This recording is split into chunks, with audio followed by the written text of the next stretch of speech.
Looking to start your own website? The first thing you need is a domain name, and the best place to get one is at GoDaddy.com. With your domain registration, you'll get hosting, a free blog, complete email, and much more. Plus, as a MuggleCast listener, enter code RON, that's RON when you check out, and get your .com domain name for just $7.49 a year. Get your piece of the internet at GoDaddy.com. This week's episode of MuggleCast is also brought to you by Audible.com, the internet's leading provider of audiobooks with more than 75,000 downloadable titles across all types of literature, including fiction, nonfiction, and periodicals. For a free audiobook of your choice, go to audiblepodcast.com/MuggleCast today for details. This is Professor McGonagall welcoming you all to MuggleCast, hoping you enjoyed. Dobby, come here. Here, Dobby. Yes, well, I'd just like to say how very pleased I am to introduce MuggleCast to all of you. Thank you. Because we have a new idea for a television network, this is MuggleCast episode 199 for May 26th, 2010.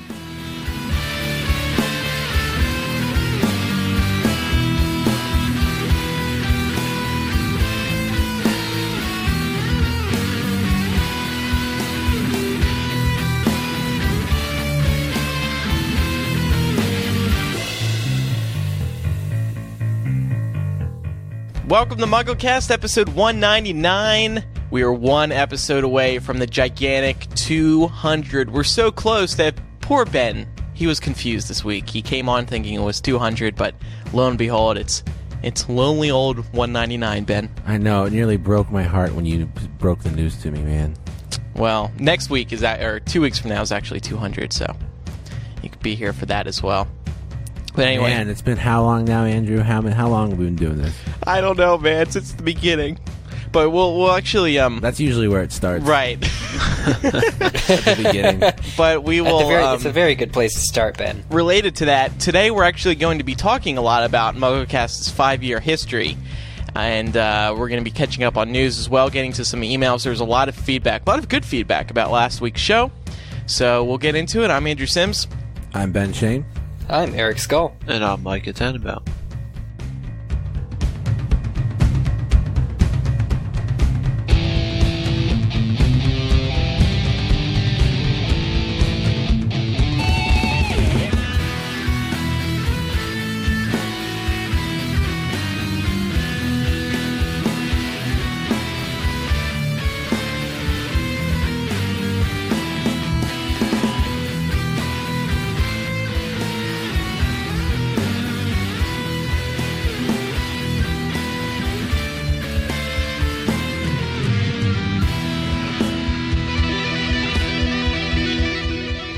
Micah Tannenbaum, what's in the news this week? A little bit of Wizarding World information. A huge high-res picture, and you know how much I love pictures, was released of the Hog's Head in the Hog's Head. Whoa.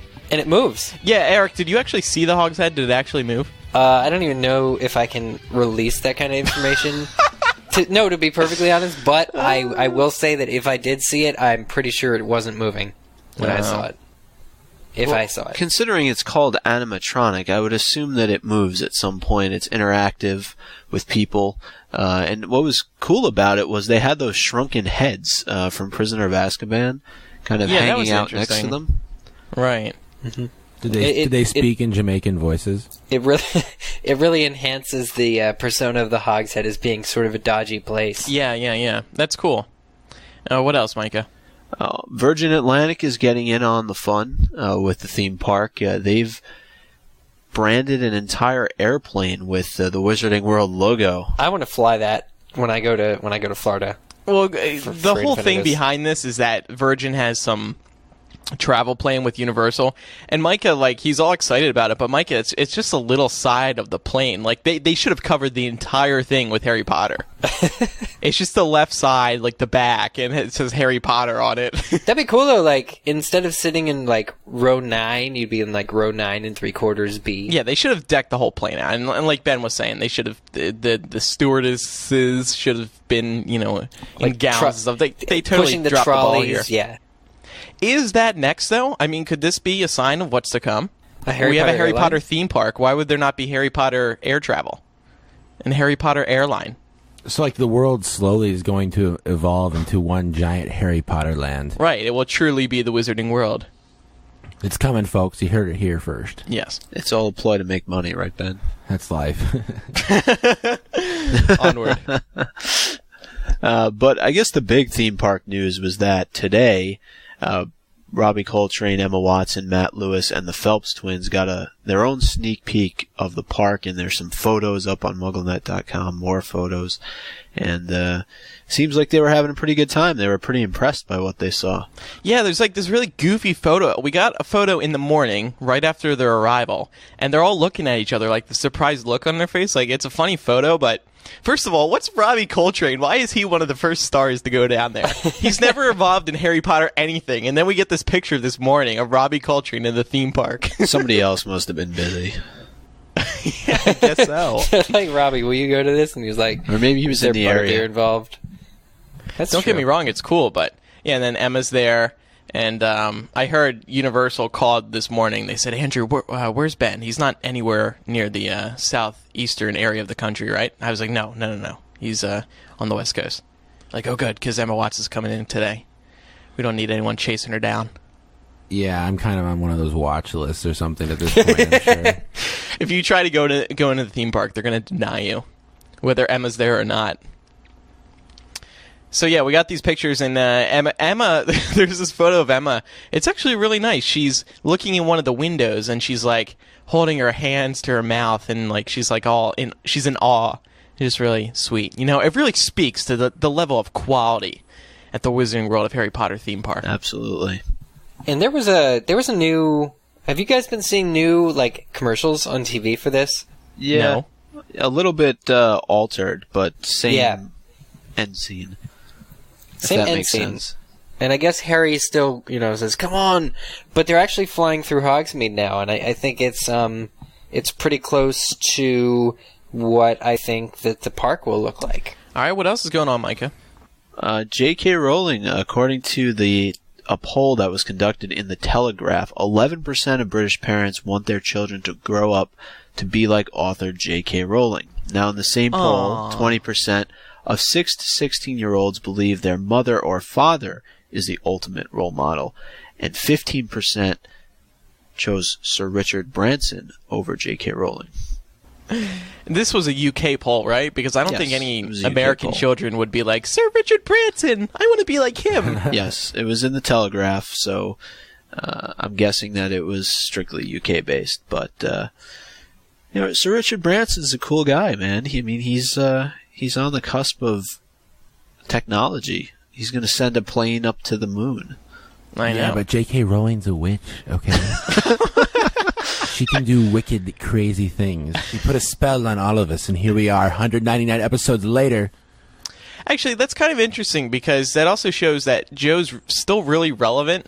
Yeah. Because many kids, the books came out 3 years, or the last book came out 3 years ago now, and children, it seems, are still reading Harry Potter, new kids, because I don't think Joe would be one of the first people that came to my mind if I was, like a 12-year-old. Well, Unless it I'd was read the the books. parents that chose J.K. Rowling, not the kids. Oh, well then she should be like Oprah and have her own talk show, because clearly she's still very relevant and influential. Chopra? Jopra? Oprah and Joe should do a show together. Oh my god, that would just shake the world at its core. Jopra's book club. Well, Oprah's starting a television network, so maybe Joe can get a show on there. The Joe No, Show. I think Joe should start her own network to rival Oprah. It'd be like the world's biggest showdown. 2 billionaire, powerful women. competing with content. I think we would go to Oprah. Oprah's been nicer to us than Joe. But what is she doing anyway, by the way? Any updates? I mean, What are you talking about? Spy on J.K. Joe? Rowling. I mean, Yeah. I haven't heard from her recently since her White House appearance. Well, she hasn't been on Twitter either, so we have no tweets to imitate. Starting my own network, Jopra. She hasn't been on her site in about 2 years. I know. This is my point. Why are parents still talking about her? No offense. She's lost touch, guys. Update your Twitter, please. All right. Is that it, Micah? That is it. Before we move on, we'd like to remind everyone that this week's episode of MuggleCast is brought to you by Audible.com, the internet's leading provider of audiobooks with more than 75,000 downloadable titles across all types of literature and featuring audio versions of many New York Times bestsellers. For listeners of this podcast, Audible is offering a free audiobook to give you a chance to try out their service. One audiobook to consider is Will Grayson, the new book by John Green. He's the author of Paper Towns, and he's a great young adult author. So for a free audiobook of your choice, such as Will Grayson, go to audiblepodcast.com/MuggleCast. That's audiblepodcast.com/MuggleCast. So now we're going to, as we lead up to episode 200 here, we wanted to sort of have a discussion about where the show has gone over the past 5 years. It's pretty amazing that we've been doing this. It's almost 5 years now. Our fifth birthday will be this August, in the beginning of August. And Eric sort of came up with the idea for this, and he wanted to treat it sort of like an interview, but I also think it would be good as a group conversation, you know? All right, sweet. Well, in celebration of our almost 200 episodes of MuggleCast, we decided to sit down with the show's creator and producer, Andrew Tiberius Sims. So the first question, all right, Andrew, we have heard in the past about how this podcast was formed. It was a discussion on the MuggleNet staff forums, and then some rivalry and accusation with other Harry Potter sites, but what, if you could recount once more definitively, started the process of creating a Harry Potter podcast? How did you get involved in this crazy new idea? It all just came out of my head one day. I was meditating, and it just popped in my head. Oh, yeah. 15-year-old Andrew was deep in meditation one day. No, what happened is on MuggleNet we had staff forums where the staff would convene to plan and organize things. And one day, one of the staff members, one of the editorialists, Sarah, she made a post in the forum saying, "Hey, I was watching TV and I saw a news segment on podcasting, and I think it would be a really cool idea for MuggleNet to have a Harry Potter podcast." And at that time, I had already been listening to a couple of podcasts because iTunes had just kicked off, podcasting within iTunes. So I immediately jumped on this. I was like, "Whoa, that'd be actually a pretty cool idea." And I'm a pretty big nerd. So we started planning it within the staff forums, and Ben jumped on board. And Eric, did you? No. No. That was episode 3. Yeah. No, I didn't. But were you into the idea when we first? Yeah. No, I mean, I didn't know anything about podcasts. In fact, I looked at the first 2 news posts of MuggleCast. I recall looking at them, and I was like, "Podcast? What is that?" I had no clue. Yeah, a couple people thought it wouldn't have been that great of an idea. But we proved them wrong. Yes. We could name them if we really want to. But. No, that's all right. We had their posts on the staff forum still where they said this won't work. So did a follow-up question? Follow-up question. Did you ever thank this Sarah girl, maybe like by having her on the show or anything? You know what? We offered to have her on the show, but I think she said she preferred to stay. She's not one to go talk. Yeah. I guess she was shy or something. Yeah, but I think we did offer. Well, that's cool. Modest person. A modest person. Didn't want to take credit for all her success.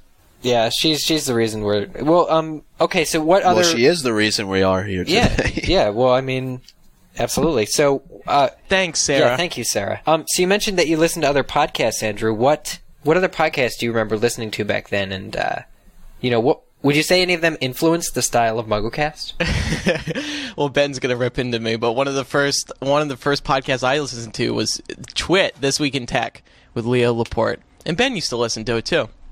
Another podcast was the Dawn and Drew Show, and both of those podcasts are still around today, and 2 really good podcasts. And I would say I was influenced by them. Sure. So have they changed their style in the past 5 years? Yeah, I mean, podcasts grow and change. I mean, they do less chapter by chapter than they used to. Right. Yeah, I mean, I don't think we ever, took any segment ideas. I think most podcasts that you see will talk about news, about any sort of genre, any genre-specific How podcast will talk about about news. Nobody Likes Onions? That was kind of a rivalry for a while, wasn't it? They liked picking on us. Yeah, I didn't start listening to that when we started MuggleCast, but yeah, I had heard of it. I think the first time I heard of it was when somebody told us that they were making fun of us on the show. So yeah, I listened. You were like, I was like, oh, they're making fun of us, but I kind of like it. Well, it's good exposure for us regardless. I mean, I'm sure they had a pretty big audience. They probably still do. And they were, we met them in California, I think. Yeah, right? it was awkward. It was awkward for me. Because we were like picking up the award, weren't we? Yeah, exactly. Yeah. So when did you, now going off that, what point did you become aware that MuggleCast was gaining in popularity? I think it was hard. We had some number tracking, download tracking things, but I don't think we ever really knew how popular it was until that first live podcast when it was us and Leaky, and we did the Leaky Mug in New York City after the Goblet of Fire premiere. And that was a real surprise to us because we didn't think that many people would actually show up for a Harry Potter podcast. I mean, we knew the premieres get big crowds, but we didn't think one of our shows would get a big crowd. And then just meeting the fans afterwards after the live show. Well, how did that live podcast start? Like, because it was in Barnes and Noble in Union Square. Who contacted Barnes? Did you guys contact them? Did they contact you? No. All credit goes to Melissa and Ellie. Okay, next question. Well, it started with the original plan was to just do it in a Starbucks. Yeah, that's right. I remember that. And oh, wow. And we were just like, we'll just have a little show in a Starbucks. And then as we had people starting to RSVP, it started, we saw, 50 people were planning on coming. We were like, oh, okay, we can't do this in the Starbucks, obviously. So then we moved to one Barnes & Noble. Then the RSVPs kept growing, so we moved to another Barnes & Noble, and that was the big one in Union Square. So, yeah. Oh, I remember that. I remember it was another Barnes & Noble at first. Yeah. But even before that, we were planning on doing it at a Starbucks. I mean, I would love to revisit that time and think, like, be at a time where we didn't know that a live podcast would bring out a big audience. And just so the fans listening know, that video from that show is still on the site, and is available in 2 MOV movies, and you can see there just the fan base, like that, or at least the people who showed up really did want to listen, and they were a very good audience. Yeah. So what makes MuggleCast so special? You guys. What other podcasts have that? No, I think what makes, well, first of all, it's all thanks to the Harry Potter community that MuggleCast has been successful. You can't just start a podcast anywhere online and expect to have some sort of a bigger supportive audience. Something like Harry Potter, comes with a very supportive, open, excitable audience. So MuggleCast's popularity was thanks to MuggleNet, and it was thanks to the Harry Potter fans. We know what Harry Potter fans are like. They celebrate book releases, movie releases, big news. Having a podcast was just a natural fit. Yeah. So it's one thing to have a Harry Potter built-in supportive fan community, but by the end of 2005, that's our first year, you have stated on the podcast that there were over 50,000 unique subscriptions to MuggleCast on iTunes. Do you have any comments on that? No. I mean, it's just awesome. I mean, that's all you can really say about it. And so appreciative of the audience and support that we've had over the years. What I've always thought was cool was that, when all these people email in and they're from all these different places across the world, just the fact that they're listening to what we have to say, and they could be in Rome or Tokyo or South Africa or, anywhere, obviously here in the United States and the UK too, but, it's just kind of amazing that it's that far reaching. And didn't, Andrew, you also say that episode, was it 100 or 101, had over 100,000 unique listeners? Yeah. That episode has unreal. over 100,000. And when you think about it, we all read that book in London, and as soon as we all were finished, we all gathered around the laptop, and we just hit record, and we spoke for an hour. And we streamed it live on Ustream. And it was amazing because it was so... it was right after we finished reading, and at that time, other people across the world were finishing reading the book too. Yeah, I mean, I think MuggleNet had about probably 300, 400,000 unique people the day after. So that's a good fourth of the people that visited wanted to hear what other people thought. So of course, a podcast was the most perfect venue to hear other people's thoughts about the final book. And so now you've been trying to keep up with technology, this whole time. You've grown so much, in that respect. And obviously this whole live podcast thing, which that was done from your computer in the hotel room, on Ustream. How has technology changed to allow for, I guess podcasting in general has grown, hasn't it? Yeah. We've always basically used the same stuff. You guys are still using the same headsets. I'm still using the same audio editor. But, to do this, like the live shows that we do now over Ustream, that now I have a mixer for that and use 2 computers to do it to make it sound as good as possible. And also do video now. Video we started just about a year ago. Wow. Now, how old were you when you first started MuggleCast? How old were we, Ben? 15? 15, wow. When you're 15, start a podcast, you're gonna believe it. Can you believe that? Yeah, I know. I don't know where my life's gone. Really? No, in all seriousness, I think it's really interesting how we've really grown up with the show. Like, what I honestly think is most amazing is that I started the show in New Jersey, Ben started the show in Kansas, and now we're both living in LA 5 years later. Yeah. And, we're sitting here recording together. And it's just amazing to think back to then and then think of now how that ended up being. Yeah. We've been... I guess it's just kind of like one of those things where, when we were 15, we're just working on a Harry Potter website just for the love of Harry Potter, and we just wanted a creative outlet to be able to express ourselves. We had no idea what it was going to lead to. It wasn't like we sat down one day and we're like, oh, we want to get 50,000 subscribers. Yeah. All of that. It just kind of happened out of nowhere. And I think all of us were kind of taken aback by it at first that, that people actually valued the opinions of some kids, rambling about, Horcruxes. And you were kids. Yeah, that's the most rewarding thing, is just that knowing that really people really care to hear your opinion. So, that's what's still motivating, I think, to all of us.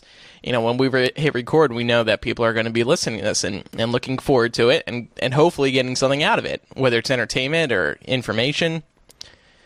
And that's why we always include Chicken Soup, because it's always nice to read those types of emails to see how people are actually affected by the show. How did your family react towards MuggleNet and MuggleCast? No, this is an honest question, because everybody's got this story. Especially if you work on MuggleNet, you have this story. Actually, you know what my dad said to me? I may have told this to you, Ben. Because he had known I'd been listening to Twit, Leo's podcast. And he said, what do you think you're going to be? The next Leo Laporte?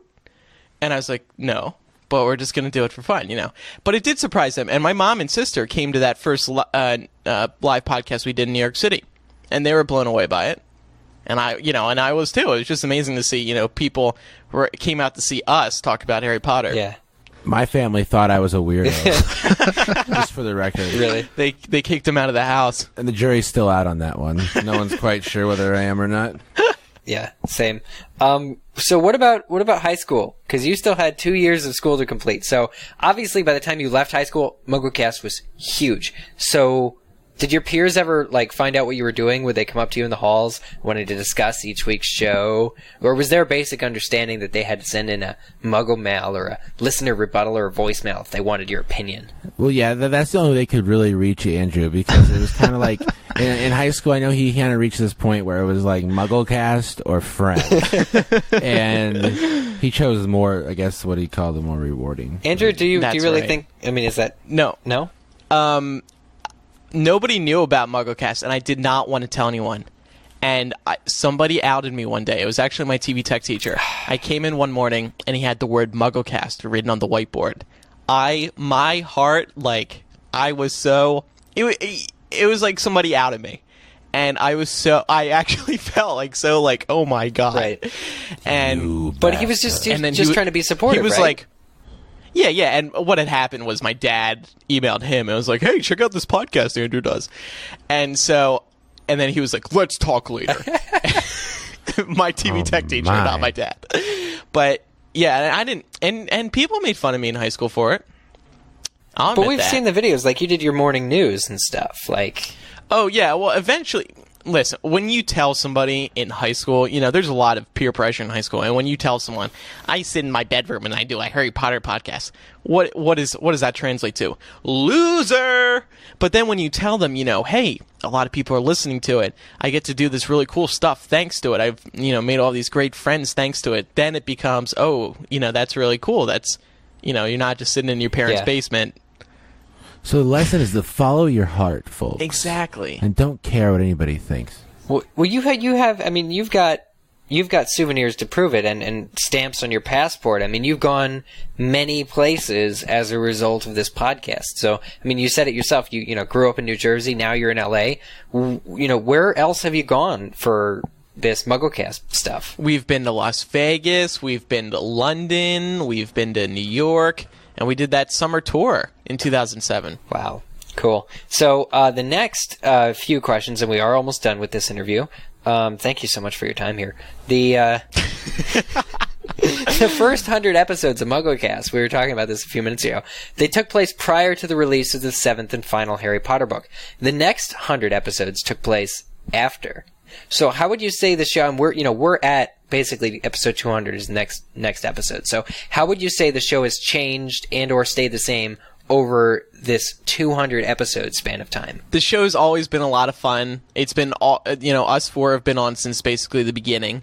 And other than that, I mean, other than production, if you we get a lot of emails from people saying, hey, I've been listening for a few months, and I decided to listen to episode 1, and wow, you guys have changed a lot.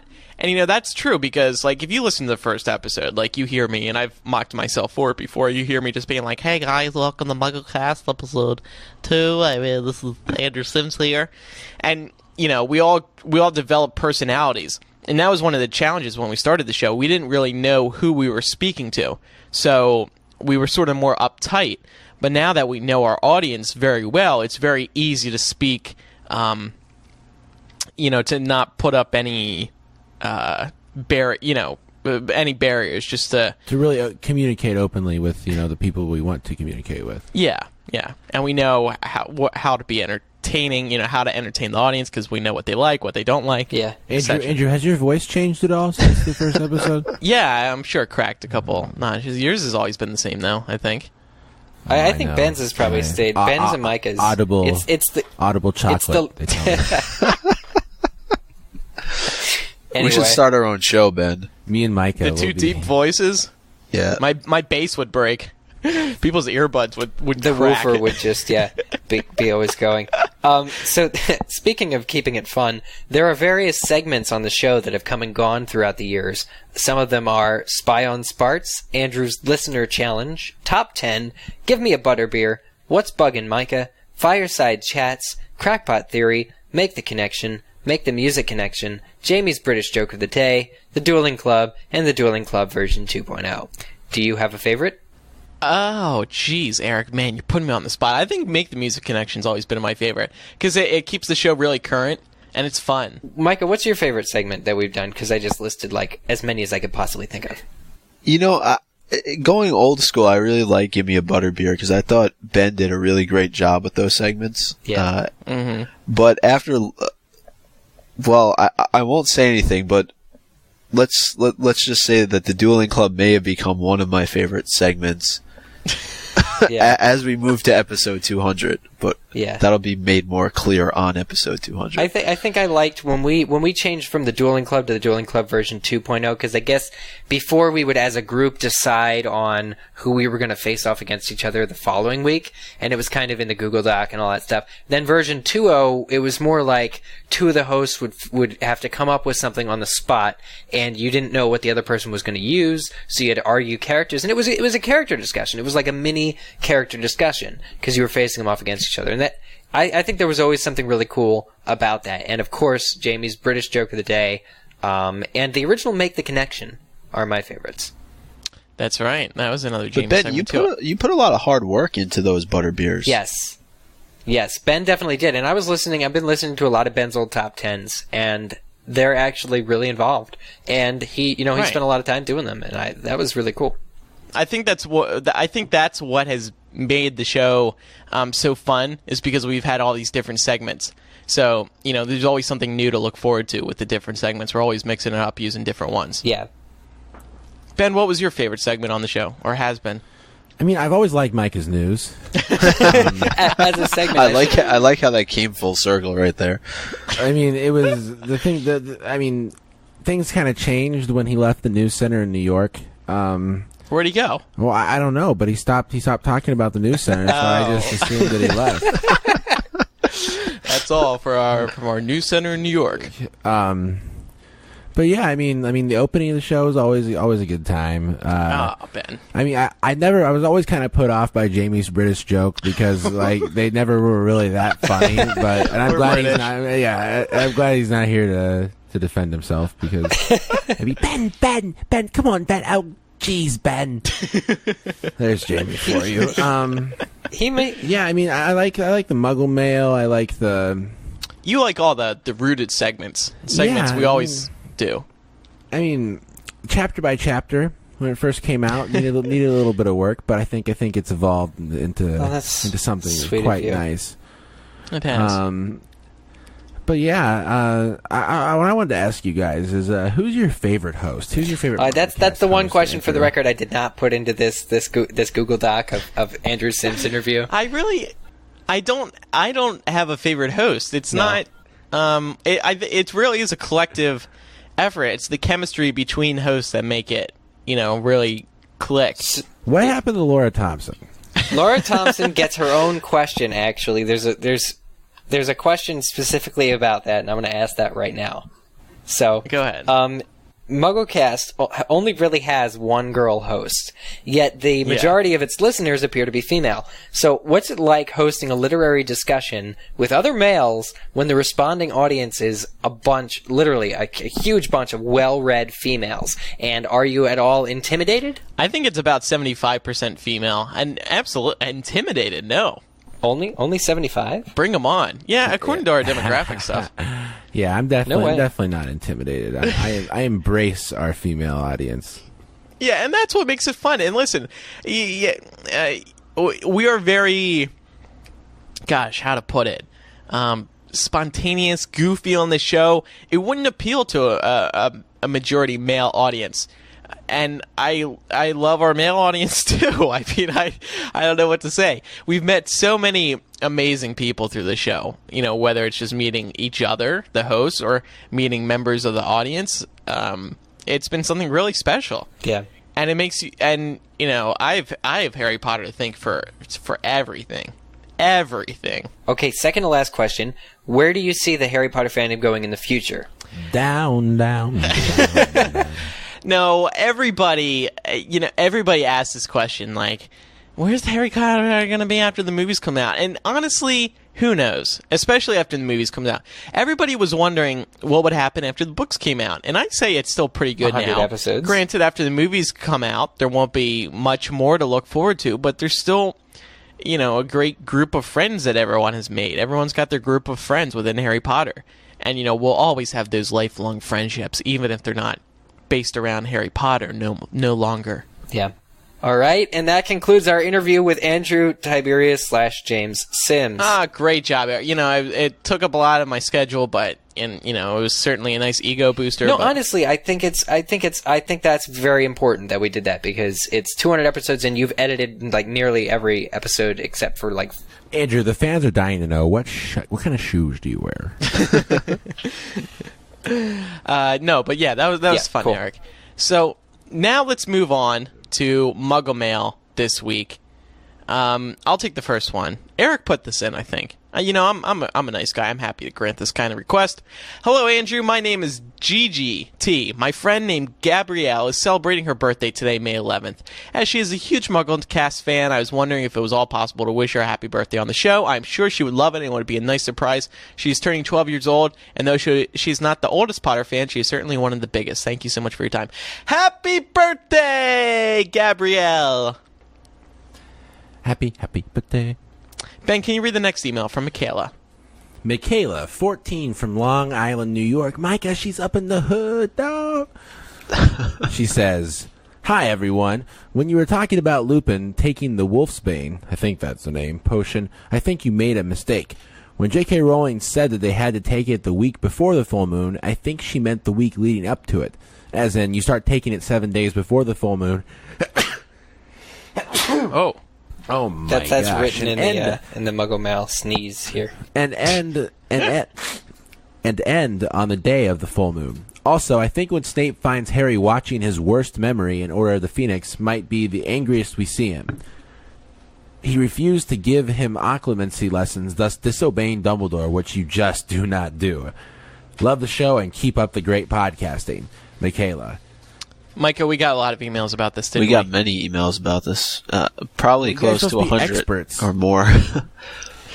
But Was this basically what most of them were saying? yes. Yes. So that kind of makes a little bit more sense than... Yeah, but she should have done a better job explaining Yeah. it. But maybe at least, still- I don't know. I don't understand. Everyone else seemed to understand it. So You know, you guys were analyzing it so much, I knew. I just sat there saying, I think these guys must be. anyway, next email comes from Sarah, 15 of New York, and she says, "Hi guys, I love the show, and listening to how you described Sirius last week made me wonder, where do they keep the less dangerous prisoners? J.K. Rowling writes a lot about how decrepit Sirius is and how evil the Dementors are, but shouldn't there be some guidelines about how prisoners are treated? Especially ones that have simply robbed a store or something. Do they go to Azkaban as well, or smaller prisons? Do they even go to prison at all? Just wondered what you guys thought." I feel like Azkaban is the Alcatraz, like the maximum security prison. Yeah. Where they keep like the most dangerous offenders, because Dementors are very draining on anyone they come in contact with. So it wouldn't be wise for every single prison to have them there. So I'm sure if you just rob a bank or steal someone's bike or something, that you wouldn't have to go to Azkaban, because that would be a bit extreme. Well, see, that's interesting because in Chamber of Secrets they took Hagrid to Azkaban just for being a suspect. I mean, it was a pretty gruesome thing, a bunch of petrifications of students, but at the same time, they had no proof, and Hagrid went straight off to Azkaban. It's not like... Well, maybe because Hagrid's such a big guy that they didn't think they could detain him. Fit him elsewhere. I just feel like It was also Azkaban- tied to a previous crime. Yes. Yeah. Well, at the same time, I just feel like they're really... There's only one school for the entire region. I can't see why there would be more than one prison. Yeah, I don't know. And I mean, Dementors I kinda- think maybe there's some cells in the Ministry of Magic where they just throw some people there are courts occasionally there. when they have little It misdemeanors. just seems like everyone we've known, and they've all been Death Eaters, so it's a very good question. Because they go to Azkaban, but they're Death Eaters, aren't they? But I mean, Dementors only make you sad. They kind of make you. In fact, Dementors are kind of a good thing to have at a prison because you lose track of time, and isn't that what serving a sentence is all about? How long it is? So.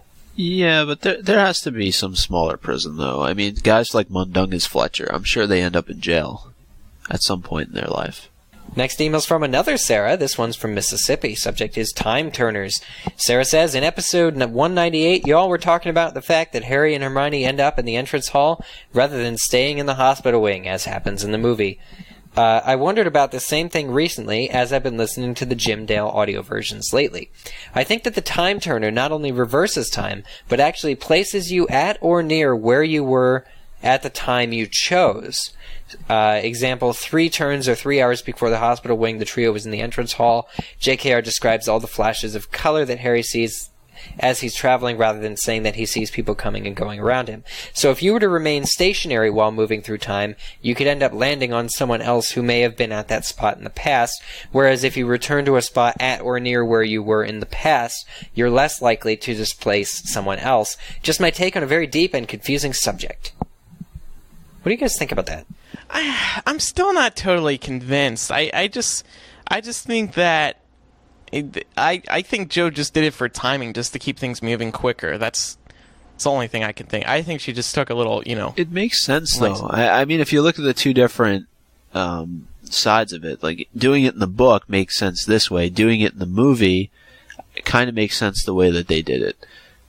Yeah. I don't know. I agree. It works for the medium that it's presented in. I just think, in a way, time, transporting yourself to a place near where you were helps if somebody spots you, and that way you're not too far away from where you just were. in a way, but at the same time, I feel like you run exactly the same risk as landing on top of somebody as you would if you stayed still. Just because you don't know where, unless it's a place where no one else is going, like if you appeared in the Chamber of Secrets, every time you went back in time, there's just no way to tell. I mean, if it's a public area, you run the same risk of running over somebody, I think. I think it's risky either way, just as risky. I don't know. I think Sarah brings up a good point, but I still liked it how they did it in the movie.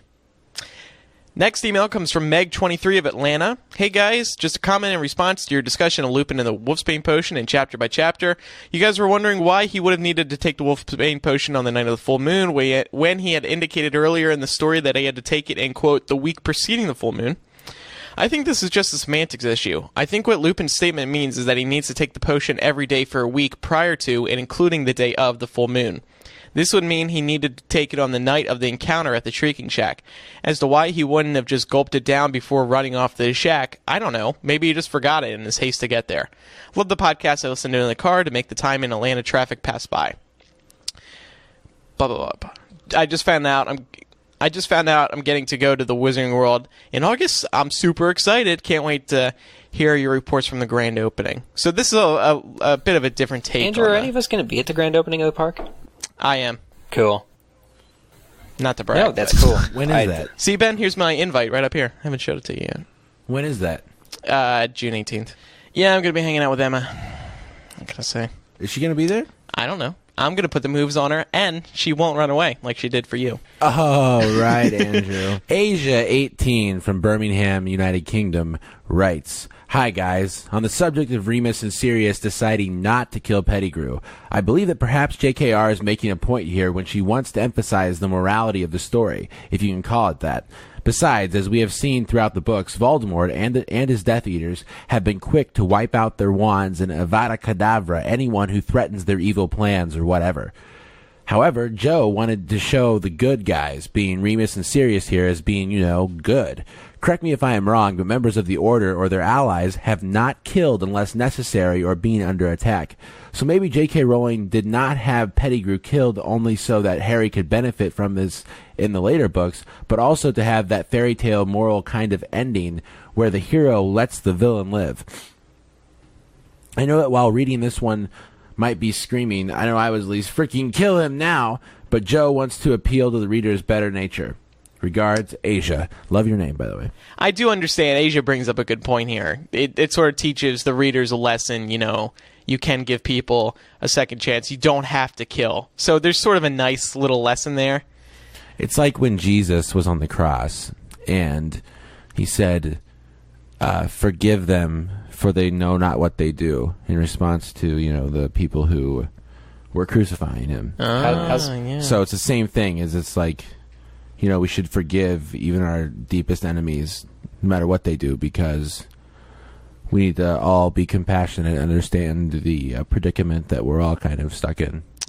I guess my point was on episode 198 or 197 was that, it should have been assumed that Pettigrew would have absolutely tried to escape. Yeah. And, of course, he did, and it was quite successful. Well, as we said, he could have at least put the same protection they put on Snape.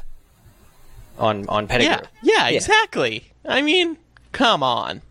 Use some brains, Or folks. send for Dumbledore. Come on. Yeah. And finally today we have some tweets about Prisoner of Azkaban. C. Bolter writes, since the Dementors are loyal to Voldemort, if they thought Sirius was a Death Eater, why would they try so hard to catch him? Eric Skull, do you have the answer to this? Since the Dementors are loyal to Voldemort, if they thought Sirius was a Death Eater, at this point the Dementors were not under Voldemort's control, and I use that term loosely, where the Dementors can be under anybody's control. Voldemort promised them a whole host of souls to eat, and that was why they ended up leaving the Ministry. I think at the point where the Dementors are, where Sirius Black escaped, the Dementors were very much unawakened in that sense, where they weren't. Though maybe the Dementors, did I get this wrong? Were the Dementors on Voldemort's side the first time? Did they abandon the Ministry in the past? Yeah, they were. Okay. I just get the feeling that at this point it wasn't on their minds. Ayla Bezimer had this to say about Prisoner of Azkaban. Prisoner of Azkaban is a fantastic book because it is the first time we really get a glimpse into Harry's father's time at Hogwarts. That's so true. And Need writes, funniest scene from the book, the part where Snape tries to read the map and it throws insults at him. Hilarious.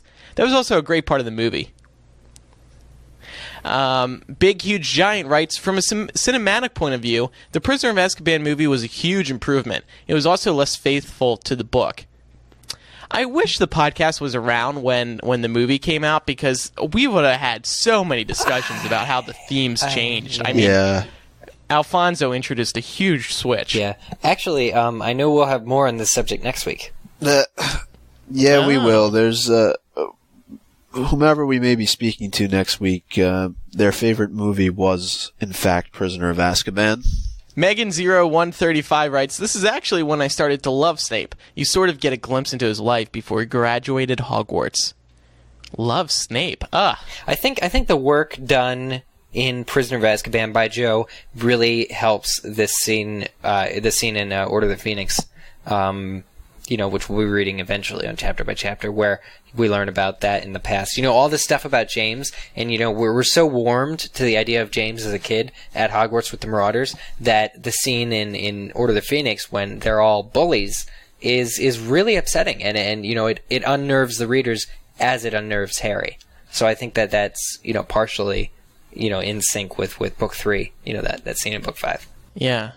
And the last tweet comes from Luisa Luca. The Marauders were really what got me addicted to Harry Potter. Eliminating them was the worst decisions the movie's ever made. Whoa.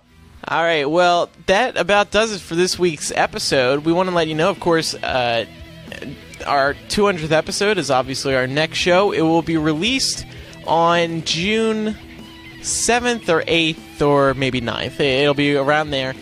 Last week, Mike and Eric recorded a special interview that will be revealed on that show. It was a great interview. We were so happy to get this person for episode 200 because they are very involved with the Harry Potter franchise. So you will definitely enjoy the interview. We also want to remind everybody this week that we're going to be at Infinitus 2010. It's going to be in Orlando from July 15th to the 18th. At the Universal Resort. I'm looking at their site now. They have a little countdown. 55 days till Infinitus, everybody. So visit infinitus2010.org for information about the conference. And if you do register, we can't wait to see you there. And don't forget to put MuggleNet or MuggleCast in the referral box so, they know how many people we're sending.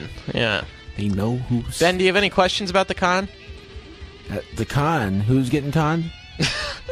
Like about us doing a podcast or... Oh, well, we are doing a podcast, right? Yes, we are doing a podcast at Infinitus 2010. Don't forget to visit MuggleCast.com for all the information about the show. You can subscribe to us, rate and review us on iTunes. You can follow us on Twitter. You can fan us on Facebook. And, of course, don't forget to vote for us at Podcast Alley. And you can get all the information you need about the show right there on MuggleCast.com, including transcripts. Thanks, everyone, for listening. We'll see you next time for episode 200. I'm Andrew Sims. I'm Ben Shane. I'm Eric Skull. And I'm Mike Tannenbaum. Bye-bye. Bye-bye. Bye.